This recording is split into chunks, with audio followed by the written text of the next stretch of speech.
Hello everyone, YouTube पर electrical में आप सभी का स्वागत है। हम लोग मेजरमेंट का क्वेश्चंस देख रहे थे होंडा बुक से। ठीक है, तो प्रीवियस वीडियो में क्वेश्चन नंबर 300 तक डिस्कस किया गया था।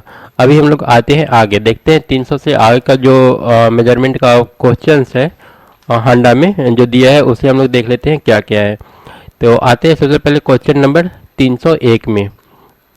301 बोल रहा है the prime mover for generator type welding machine is. Generator type welding में जो प्राइम मूवर होता है वो किस टाइप का होता है। ठीक है, ये डीजल इंजन होता है। Prime mover for generator type welding machine, prime mover जो होता है जनरेटर टाइप वेल्डिंग मशीन में वो क्या होता है, एक डीजल इंजन होता है कि पेट्रोल इंजन होता है या फिर इंडक्शन मोटर होता है या फिर इन तीनों में से कोई भी यूज कर सकते हैं। तो 301 का सही आंसर होगा डी, इसमें से हम लोग कोई भी यूज कर सकते हैं। 302 पूछा है maintenance cost is list in A. Maintenance जो कॉस्ट होता है वो सबसे कम किस में होता है, diesel engine driven generator type welding machine या फिर petrol engine driven generator type या फिर induction motor driven welding type generator. ठीक है, या फिर ट्रांसफार्मर टाइप वेल्डिंग मशीन। इसमें बोल रहा है कि मेंटेनेंस कॉस्ट किस वेल्डिंग मशीन का सबसे कम होता है। तो 302 का सही आंसर डी होगा, ट्रांसफार्मर टाइप वेल्डिंग मशीन का मेंटेनेंस कॉस्ट सबसे कम होता है। उसके बाद नेक्स्ट है a welding set rated at 100 ampere may be tested by passing. ठीक है, वेल्डिंग सेट है 100 एम्पियर इसका रेटिंग है और इसको पूछ रहा है कि टेस्ट करने के लिए हम लोग कितना एम्पियर करंट दे सकते हैं, 80 एम्पियर, 160 एम्पियर, 120 एम्पियर या फिर 200 एम्पियर। तो 303 का हम लोग का सही आंसर हो जाएगा सी, 120 एम्पियर। अगर रेटिंग 100 एम्पियर दिया हुआ है तो हम लोग 120 एम्पियर यूज कर सकते हैं testing purpose. The welding transformer are generally, welding transformer जो होता है वो कि उसमें कूलिंग किस चीज़ से हम लोग करते हैं, वो एयर कूल्ड होता है या फिर ऑयल कूल्ड होता है। तो हमारा जो वेल्डिंग ट्रांसफार्मर होता है वो इसमें से कोई भी, आइदर ए और बी। वेल्डिंग ट्रांसफार्मर या तो एयर कूल्ड होगा या फिर ऑयल कूल्ड होगा, इन दोनों में से कोई भी सही आंसर हो जाएगा। उसके बाद 305 नंबर पूछा है an air cooled transformer as compare to well cooled transformer require a thermal insulation of. यहाँ पर कंपेयर किया है एयर कूल्ड ट्रांसफार्मर का ऑयल कूल्ड ट्रांसफार्मर के साथ। तो थर्मल इंसुलेशन इसमें किस में ज़्यादा चाहिए। तो यहाँ पर 305 नंबर, 305 का सही आंसर हो जाएगा A, higher thermal classification. Air cooled transformer जो होता है, air cooled transformer require a higher thermal classification in compare of well cooled. Air cooled वाला को हायर थर्मल क्लासिफिकेशन की रिक्वायरमेंट होता है। उसके बाद 306 है a power factor of AC welding set is of the. AC welding set का जो पावर फैक्टर होगा वो कितना होगा। तो 306 का सही आंसर हो जाएगा ए, 0.3 से 0.5। 307 है the ratio of the time during which the welding machine is loaded to the total elapsed time during one welding cycle is known as. एक बार फिर से पढ़ लीजिए, the ratio of the time during which the welding machine is loaded to the total elapsed time during one welding cycle. तो दो ratio लेना है हम लोग को, एक रेशियो लेना है during which the welding machine is loaded, जिसमें वेल्डिंग मशीन को लोड किया जा रहा है, और दूसरा लेना है elapse time during one welding cycle, पूरा वेल्डिंग साइकिल का टाइम जो होगा वो लेना है। इन दोनों का जो रेशियो होगा इसको हम लोग क्या बोलेंगे। तो सही आंसर हो जाएगा सी, इसको ड्यूटी साइकिल बोलते हैं। उसके बाद इन case of automatic welding the duty cycle, automatic welding के केस में ड्यूटी साइकिल कितना होता है। तो 308 का सही आंसर हो जाएगा डी, 100%। उसके बाद 309 नंबर में आते हैं 60% duty cycle means that in A cycle of 5 minute the machine is loaded for. यहाँ पर ड्यूटी साइकिल 60% दिया हुआ है, ठीक है, और एक फुल साइकिल जो है वो 5 मिनट का है। तो हम लोग जानते हैं कि जो हमारा x होगा x/5 फुल साइकिल, मतलब एक साइकिल में जो टाइम लगेगा वो इज इक्वल टू 60%। इसको हम लोग 60/100 लिखेंगे। तो यहाँ से 5 ये 20 हो जाएगा और 20 3। तो सही आंसर हम लोग का कितना हो जाएगा? सी, 3 मिनट। उसके बाद आते हैं क्वेश्चन नंबर 316 में, which type of welding is used for the manufacture of pipe and conduct. Pipe और कंडक्ट बनाने के लिए हम लोग किस टाइप का वेल्डिंग यूज करते हैं? तो 316 का सही आंसर हो जाएगा सी, स्टीम वेल्डिंग। उसके बाद 317 है, in transformer type welding machine the output is regulated by. Transformer type का जो वेल्डिंग मशीन होता है, इसमें आउटपुट किसके द्वारा रेगुलेटेड होता है?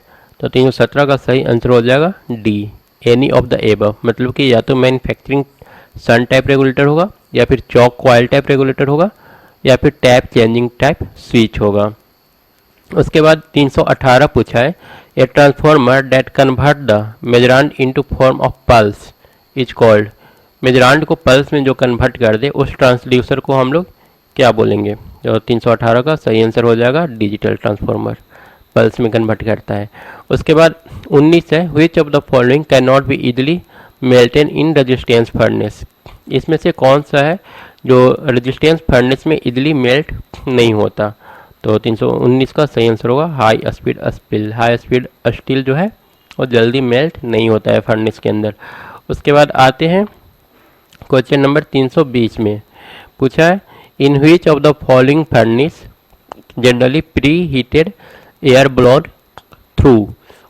इसमें से कौन सा ऐसा फर्नेस है जिसमें pre heated air is blowed, pre heated air use किया जाता है? तो 320 का सही आंसर हो जाएगा बी, मतलब कि convection furnace. In convection furnace is largely used for. A convection furnace is largely used for. Convection furnace generally किस लिए हम लोग यूज करते हैं? तो इसका सही आंसर होगा A, heat treatment of aluminium. Convection furnace का use heat treatment of aluminium के लिए होता है। 322 है, in induction furnace the charge is heated by. Induction furnace में जो चार्ज होता है उसको हम लोग कैसे हीट देते हैं? तो इसका सही आंसर होगा ईडी करंट के द्वारा। इंडक्शन फर्नेस में चार्ज जो होता है ईडी करंट के द्वारा हीटेड किया जाता है। उसके बाद है, satisfactory heating by induction method is dependent on. Satisfactory heating जो होता है इंडक्शन मेथड में वो किस चीज़ पर डिपेंड करता है?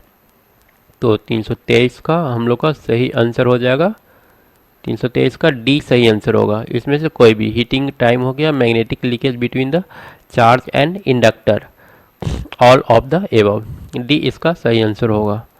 उसके बाद आते हैं 324, power frequency of 50 hertz is suitable for induction heating of बार। बोला है power frequency of 50 hertz is suitable for induction heating of bar of. तो 324 का सही आंसर होगा 125 मिलीमीटर। 50 हर्ट्ज फ्रीक्वेंसी से हम लोग 125 मिलीमीटर इंडक्शन 125 मिलीमीटर थिक बार को इंडक्शन के द्वारा हीट कर सकते हैं। 325 है, for induction heating as the size of parts to be heated decrease the frequency should be. Size जैसे जैसे डिक्रीज करेगा वैसे वैसे फ्रीक्वेंसी पर क्या असर पड़ेगा? तो सही आंसर होगा increase. Induction heating as the size और parts be heated decrease, size जैसे जैसे डिक्रीज करेगा फ्रीक्वेंसी इंक्रीज होगा। The maximum temperature in case of resistance furnace is usually restricted. Resistance furnace का जो मैक्सिमम टेम्परेचर होता है वो कितना होता है? तो इसका सही आंसर होगा बी, 1000 डिग्री सेंटीग्रेड। नेक्स्ट है, in indirect arc furnace the arc is struck between. Indirect arc furnace में जो आर्क होता है वो किन दो चीज़ों के बीच होता है? तो इसका सही आंसर होगा इलेक्ट्रोड्स के बीच होता है। उसके बाद आते हैं क्वेश्चन नंबर 28 में, indirect arc furnace is generally used for. Indirect arc furnace किस लिए यूज किया जाता है? तो 328 का सही आंसर होगा B, melting of non ferrous material. 329 है, the advantage of infrared heating. Infrared का हीटिंग का एडवांटेज क्या है? तो 329 का सही आंसर हो जाएगा डी, 329 का all of the above. Rapid heating, flexibility भी अच्छा होता है, कम्पैक्टनेस ऑफ हीटिंग यूनिट। उसके बाद 330 है infrared heating is suitable for. Infrared heating किसके लिए सुटेबल होता है? तो सही आंसर होगा सरफेस हीटिंग के लिए। उसके बाद 331 है इन case of induction furnace the operating voltage usually range from. In case of induction furnace the operating voltage usually range from. तो 331 का सही आंसर होगा 1 kV टू 2 kV। उसके बाद आते हैं 332 number. In case of induction furnace the operating frequency range is. Induction furnace में operating frequency का रेंज क्या होता है? तो सही आंसर होगा 50 हर्ट्ज से 1000 हर्ट्ज तक। उसके बाद है induction furnace is principally used for. Induction furnace mainly किस चीज़ के लिए यूज किया जाता है? तो 333 का सही आंसर होगा C, production of quality steel. Induction furnace is principally used for production of quality steel. आते हैं क्वेश्चन नंबर 335 में। Infrared heating is used in. Infrared heating किस चीज़ में यूज होता है? तो 335 का सही आंसर होगा all of the above. Paint stoving, pre heating of plastics prior to moulding और drying of pottery paper etc। All of the above इसमें सही होगा। 36 है 336 number. Approximately how many kg of ice at 0 degree centigrade can be melted to water at 0 degree centigrade by 1 kilowatt hour. 1 kilowatt hour energy दिया जा रहा है 0 degree centigrade पर। तो बोल रहा है कितना केजी आइस मेल्ट करेगा? तो 336 का सही आंसर हो जाएगा सी, 10 KG. For temperature above 1250 degree centigrade which of the following resistance wire is referred. 1250 degree centigrade से ऊपर वैल्यू के लिए कौन सा रेजिस्टेंस वायर ठीक रहेगा? तो 337 का सही आंसर होगा बी, सिलिकॉन कार्बाइड। आगे का हमारा जो क्वेश्चन है वो न्यूमेरिकल है, तो न्यूमेरिकल को स्किप करते हैं। आते हैं क्वेश्चन नंबर 364 में, जो कि ट्रू फॉल्स क्वेश्चन है। 364 बोल रहा है present day mass production is provided by adequate measurement technique.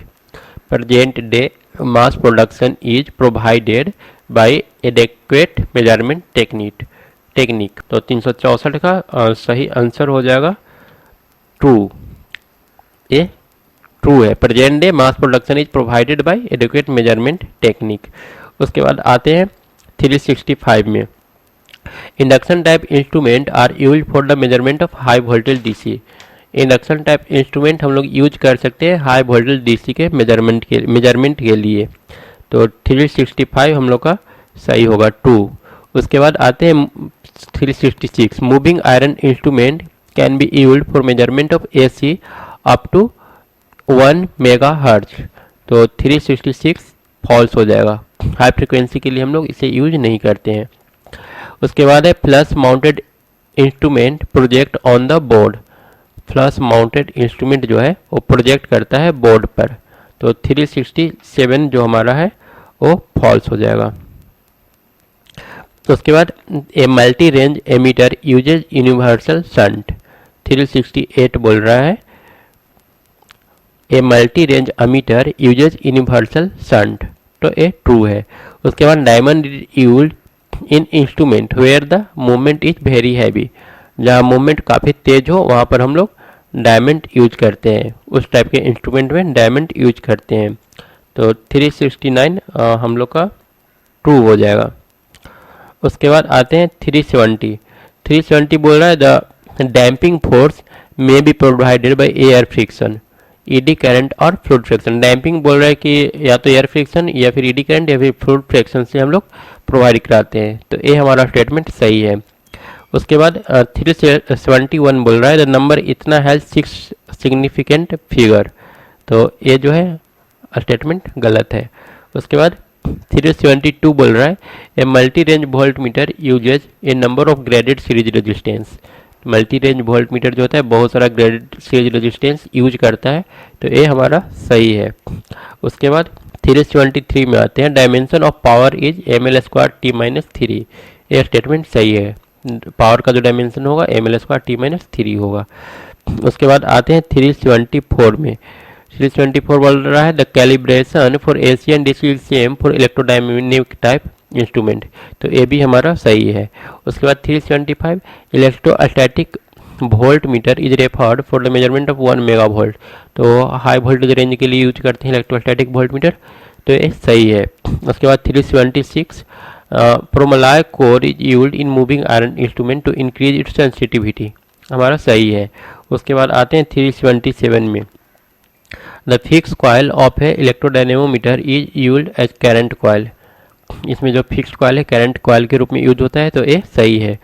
उसके बाद 378 में आते हैं Anderson bridge can be used for the precise measurement of inductance over a wire range, तो इंडक्टेंस के मेजरमेंट के लिए एंडरसन सही है। ए hot wire type instrument is least affected by extreme magnetic field, 379 ये भी हमारा ट्रू हो जाएगा।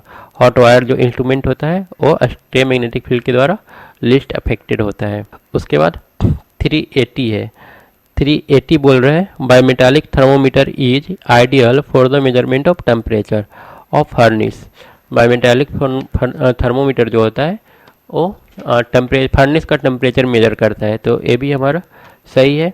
उसके बाद आते हैं 381 में in 2 watt meter method if one of the watt meter show negative reading the power factor of the load must be leading, negative power factor show करता है तो यहाँ पर लीडिंग होगा, ये भी हमारा ट्रू है।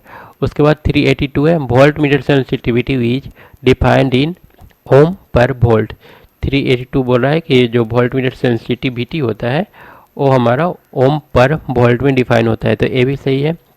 उसके बाद 383 बोल रहा है galvanometer type recorder need a drive motor, galvanometer type recorder में एक ड्राइव मोटर का ज़रूरत होता है, तो ये भी सही है। उसके बाद 384 piezo electric transducer are suitable for dynamic measurement, piezo electric transducer जो होता है डायनेमिक मेजरमेंट के लिए सुटेबल होता है, तो सही है। उसके बाद 385 high frequency can be measured bye heterodyne method, सही है, हेटेरोडाइन मेथड हाई फ्रीक्वेंसी के लिए। उसके बाद 386 the scale of rectifier type AC volt meter is linear, सही है, पीएमएमसी और इसका होता है लीनियर रेक्टिफायर टाइप का। उसके बाद 387 phosphor P33 is used for orange colour, तो ये भी हमारा सही है, ऑरेंज कलर के लिए इसका जो कलर होता है ऑरेंज होता है P33 का। उसके बाद आते हैं 388 में the standard VA burden rating for CT are 2.5, 388 का 5 7.5 15, ये भी हमारा सही है, ठीक है। उसके बाद 389 है, तो 389 बोल रहा है वाट और meter work on indicating effect induction effect, 389 का तो इंडक्शन इफेक्ट पे ही वर्क करता है। 390 बोल रहा है kelvin double bridge can be used for measurement of high resistance, तो ये हमारा गलत है, लो रेजिस्टेंस मेजर करता है। 391 में आते हैं, 391 बोल रहा है induction type watt meter can be measure AC as well DC, सिर्फ AC के लिए यूज होता है। उसके बाद 392 में आते हैं ampere hour meter is integrating type, सही है। 393 में आते हैं portable instrument generally have ED current damping, तो ये भी हमारा सही है 393। उसके बाद आते हैं 394 में loading effect in volt meter is due to its low sensitivity, 394 बोल रहा है लो सेंसिटिविटी की वजह से लोडिंग इफेक्ट होता है, तो ये हमारा 394 का सही है। उसके बाद 395 Maxwell bridge can be used to measure the power factor, ये हमारा गलत है। उसके बाद a resistance of 200 kilo ohm can be measured by 397 can be measured by ammeter volt meter method, तो 200 रेजिस्टेंस बोल रहा है, तो ये हमारा 397 का फॉल्स हो जाएगा। A resistance question number 398 a resistance of 0.5 ohm can you measure by high resistance volt meter, तो गलत है, हाई रेजिस्टेंस का ए नहीं है।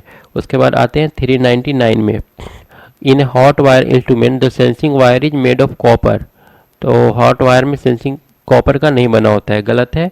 उसके बाद आते हैं 400, kelvin double bridge can be used for measurement of low resistance, सही है। उसके बाद आते हैं 401, coefficient of linear expansion of copper 17 × 10⁻⁶, तो ये हमारा सही हो जाएगा। उसके बाद आते हैं 402 में, actuating force in instrument is generally in the form of torque, actuating force torque के फॉर्म में होता है, सही है। उसके बाद current transformer is specified 300/5 P10 in this 30 indicate output in volt ampere, 403 का ये हमारा ट्रू हो जाएगा। 30 यहाँ पर आउटपुट मेजर करता है, बताता है। 403 में आते हैं, तो 403 में बोल रहा है, सॉरी 403 हो गया। उसके बाद 404 में आते हैं, तो बोल रहा है कि burden on city indicate the maximum load in volt ampere, burden क्या बताता है, मैक्सिमम लोड वोल्ट एम्पियर में बताता है, which may be applied across secondary terminal, जो कि सेकेंडरी टर्मिनल में अप्लाई किया जा सकता है, तो ये हमारा ट्रू है।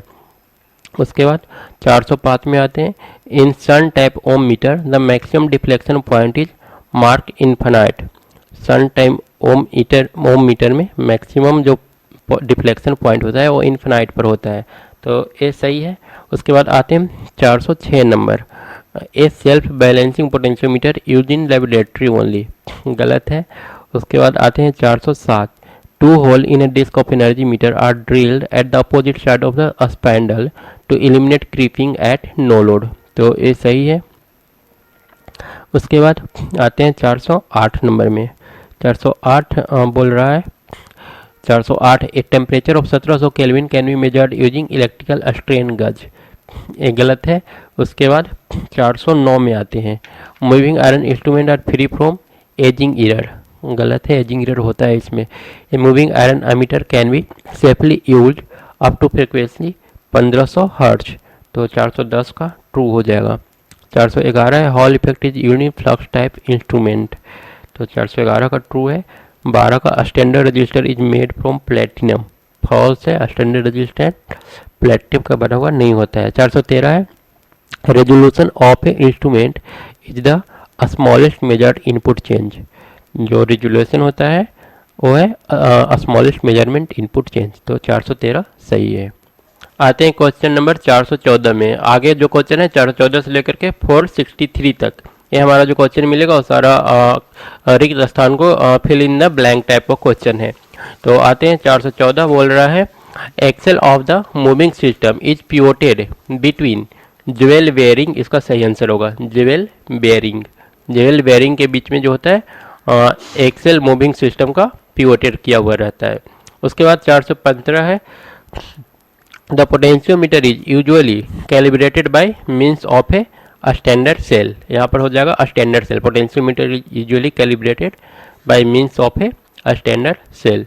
उसके बाद 416 नंबर है, the standard cell is also known as, standard cell को और किस नाम से जानते हैं, तो आंसर होगा मरकरी कैडमियम। उसके बाद आते हैं 417, in a standard cell the positive electrode is, standard cell में जो हमारा पॉजिटिव इलेक्ट्रोड होता है वो किस चीज़ का बना होता है, तो आंसर होगा मरकरी का बना होता है, मरकरी। उसके बाद 418 है, in a standard cell the electrolyte is a solution of, electrolyte किस चीज़ का सोल्यूशन होता है, तो ये होता है कैडमियम सल्फेट का, कैडमियम सल्फेट, स्टैंडर्ड सेल में जो इलेक्ट्रोलाइट सोल्यूशन होता है वो कैडमियम सल्फेट का होता है। उसके बाद आते हैं 419, all deflection instrument require 3 force for correct functioning A deflecting force A controlling force and, जहाँ पर है all deflection instrument require 3 force for correct functioning, सही फंक्शन के लिए 3 फोर्स रिक्वायरमेंट होता है, एक होता है डिफ्लेक्टिंग फोर्स, दूसरा होता है कंट्रोलिंग फोर्स, और तीसरा जो 419 का होता है और डैम्पिंग फोर्स होता है, डैम्पिंग हो जाएगा आंसर, मतलब कि कंट्रोलिंग, डिफ्लेक्टिंग और डैम्पिंग फोर्स, 3 फोर्स होता है सही से फंक्शन करने के लिए।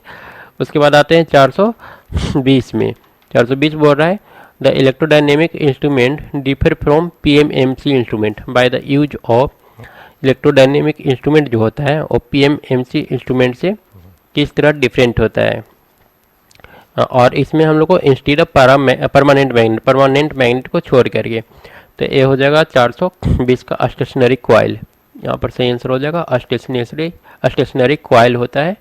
उसके बाद आते हैं 421 में, in PMMC instruments the damping force is normally provided by.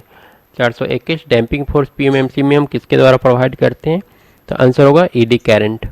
उसके बाद आते हैं क्वेश्चन नंबर 422 में, in PMC instrument the damping force is normally provided by, answer हो जाएगा ईडी करंट। 421 का सही आंसर हो जाएगा ईडी करंट। पीएमसी इंस्ट्रूमेंट में डैम्पिंग फोर्स जो होता है ईडी करंट के द्वारा प्रोवाइड किया जाता है। 422 है, as compare to PMC instrument electrodynamic instrument have lower sensitivity, इसका सेंसिटिविटी इलेक्ट्रोडायनेमिक इंस्ट्रूमेंट का कम होता है।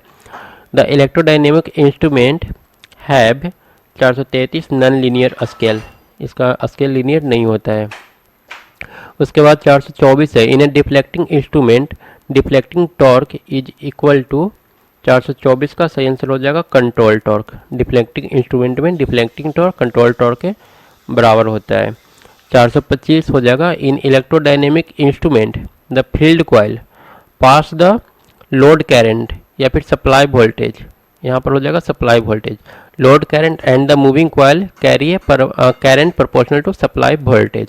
ठीक है, इलेक्ट्रोडायनेमिक इंस्ट्रूमेंट में फील्ड कॉइल जो होता है वो उससे लोड करंट पास करता है। ठीक है, लोड करंट फील्ड कॉइल से होकर के पास करता है, एंड मूविंग कॉइल जो होता है उसमें जो करंट फ्लो करता है मूविंग कॉइल में वो प्रोपोर्शनल होता है सप्लाई वोल्टेज के। उसके बाद आते हैं 426 में, thermocouple instrument function on DC और एसी। थर्मोकपल जो इंस्ट्रूमेंट होता है वो डीसी और एसी दोनों पर फंक्शन करता है। उसके बाद आते हैं 427, an ammeter connected in a circuit must have a resistance much lower than the circuit resistance. Ammeter एक बार फिर से पढ़ लेते हैं, ammeter connected in circuit, ammeter जो होता है इसका रेजिस्टेंस बहुत कम होता है in compare of circuit resistance. 428 number है, if a volt meter has too low resistance, volt meter का रेजिस्टेंस अगर बहुत कम हो तो it can alter the circuit voltage. 428 का आंसर हो जाएगा सर्किट वोल्टेज। उसके बाद 429 है, an ohm meter is a 500 hertz instrument with an internal battery and stator resisted. 429 हो जाएगा, electrodynamic watt meter are useful for measurement of supply frequency up to a maximum of 500 hertz. Electrodynamic watt meter जो है 500 hertz तक supply frequency को major कर सकता है। उसके बाद आते हैं 430 में, an ohm meter is a PMMC instrument. Ohm meter क्या है, परमानेंट मूविंग कॉइल इंस्ट्रूमेंट है with an internal battery and standard resisted. उसके बाद आते हैं 432 नंबर, ए हो जाएगा, error due to instrument inaccuracy are known as systematic error. Instrument inaccuracy की वजह से जो एरर होता है इसको हम लोग सिस्टमैटिक एरर बोलते हैं। उसके बाद आते हैं क्वेश्चन नंबर 433 में, the accuracy of a ohm meter is generally low. Ohm meter का एक्यूरेसी लो होता है। उसके बाद 434 में, for accurate measurement of low resistance such as ammeter shunt bridge is use. तो इसका 434 का सही आंसर हो जाएगा केल्विन ब्रिज इज यूज्ड। उसके बाद 435 है, Kelvin bridge is a modified version of Wheatstone bridge. Wheatstone bridge का मॉडिफाइड वर्जन है। 436, volt meter and micrometer can be used for measurement of very high resistance. Volt meter और micrometer very high resistance use करने के लिए resistance measure कर सकता है। उसके बाद a megger is a portable deflection instrument. Megger क्या है, पोर्टेबल डिफ्लेक्शन इंस्ट्रूमेंट है। ठीक है, used for checking the insulation resistance. ये इंसुलेशन रेजिस्टेंस इसके द्वारा हम लोग चेक करते हैं। उसके बाद आते हैं 438, a megger has a source of high voltage in the form of. 438 का हो जाएगा, ए हैंड क्रैंक्ड जनरेटर। इसका सही आंसर होगा हैंड क्रैंक्ड जनरेटर। उसके बाद आते हैं 439 में, 439 बोल रहा है, eddy current damping is provided by aluminium disc making in a permanent magnet. इसका सही आंसर होगा, eddy current damping is provided by aluminium disc making in a permanent magnet. उसके बाद 440 नंबर है, a lossy capacitor with which has a relatively low resistance dissipate some power। ये lossy capacitor जो होता है इसका रिलेटिव लो रेजिस्टेंस लो होता है, डिसिपेट सम पावर। उसके बाद आते हैं 441 में। 441 है a shaded pole type instrument has a damping magnet and laminated electromagnets. ठीक है, a shaded pole type instrument has a damping magnet and laminated electromagnets। उसके बाद 442 the ratio of output signal of response of the instrument to the change of input or measured variable is known as sensitivity। इसका सही answer हो जाएगा sensitivity। उसके बाद आते हैं 443 में the smallest change in measured value to which the instrument will respond is known as. 443 resolution इसका सही आंसर होगा। Smallest change in measured value to which the instrument will respond is known as resolution. उसके बाद आते हैं question number 444। Precision is composed of two characteristic. Precision is composed of two characteristic conformity and the number of significant figure. उसके बाद 444 है और numerical है, इसको स्किप करते हैं। 46 को स्किप करते हैं। उसके बाद आते हैं क्वेश्चन नंबर 447 में। Error rise due to shortcoming of the instrument such as defective और वर्न आउट पॉइंट etc। 447 का सही आंसर हो जाएगा systematic error. Systematic error rise due to shortcoming of the instrument. उसके बाद आते हैं 448 में। In energy meter braking torque is proportional to. Energy meter में जो ब्रेकिंग टॉर्क होता है वो प्रोपोर्शनल होता है स्पीड ऑफ रोटेटिंग डिस्क। यहाँ पर हो जाएगा स्पीड ऑफ रोटेटिंग डिस्क। उसके बाद आते हैं 450। The number of joule in 1 kilowatt hour. 1 kilowatt hour में कितना नंबर ऑफ जूल होता है, तो ये हो जाएगा 3.6 इंटू 10⁶। उसके बाद आते हैं 451 में। यहाँ पर हो जाएगा secondary standards are the basic reference standard use in instrumental measurement laboratory. Secondary standard इसका सही आंसर होगा। उसके बाद 452 में हो जाएगा 0.01%। इतना डिजिट वोल्ट मीटर है रेजोल्यूशन ऑफ 0.01%। उसके बाद न्यूमेरिकल इसको स्किप करते हैं। आते हैं 454 में। ए 3 डिजिट कितना volt digital volt meter will have a resolution of. तो 3 डिजिट वोल्ट मीटर इसका जो रेजोल्यूशन हो जाएगा ये हो जाएगा 1 मिली वोल्ट। इसका सही आंसर होगा 1 मिली वोल्ट। उसके बाद आते हैं नेक्स्ट क्वेश्चन 455 है। A high gauge factor for a strain gauge result in. तो 455 का सही आंसर होगा high sensitivity. A high gauge factor for a strain gauge result in high sensitivity. उसके बाद है moving system of a moving oil has. 456 का हो जाएगा low inertia. Moving system of moving oil has low inertia. 1 watt is the same as. 457 का हो जाएगा 10⁷ अर्ग पर सेकेंड। 458 हो जाएगा स्टेप्टोस्कोप is used to measure the speed of shaft without physical quantity। उसके बाद 459 हो जाएगा synchro. Synchro is an angular position transducer. An angular position transducer. उसके बाद 60 हो जाएगा द रीडिंग इतना। न्यूमेरिकल इसको स्किप करते हैं। उसके बाद 61 है electronic null detector have 461 excellent sensitivity. Electronic null detector का एक्सीलेंट सेंसिटिविटी होता है। उसके बाद है maximum demand indicator is based on the principle of thermal lag. Maximum demand indicator जो है बेस्ड होता है थर्मल लैग पर। उसके बाद 463 है the scale of rectifier type AC voltmeter is linear. इसका आंसर लीनियर हो जाएगा। तो ये था पूरा मेजरमेंट का सारा MCQ और fill in the blanks plus में ट्रू एंड फॉल्स। तो ये सारा हमने हांडा के बुक से करवाया है। तो इस लेक्चर को अब यहीं पर फिनिश करते हैं। Thank you.